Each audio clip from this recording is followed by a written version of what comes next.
Action.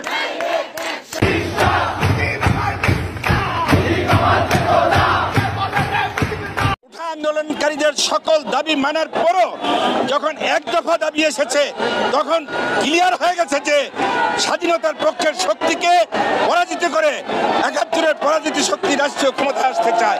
আমরা ১ ইঞ্চি আর ছাড় দিতে রাজি না।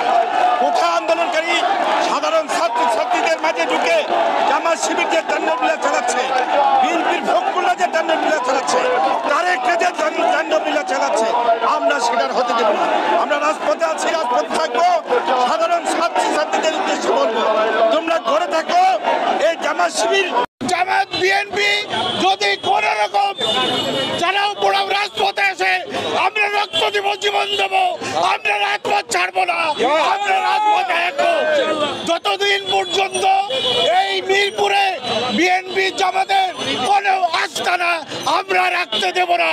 এইখানে যারা বিহারি আছে, আমাদের উপরে জুলুম করেছে, অগ্নিসংযোগ করেছে, আমরা হুঁশিয়ার উচ্চারণ করতে চাই, এই এলাকায় আমরা কোন বিহারীদের অস্তিত্ব দেখতে চাই না।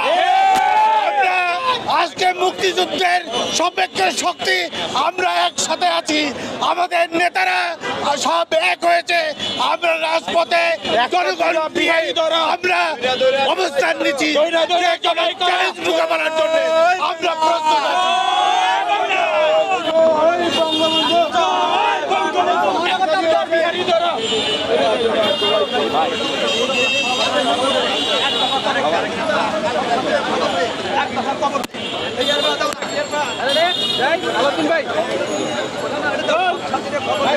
আজকের কর্মসূচি সম্পর্কে একটু বলবেন।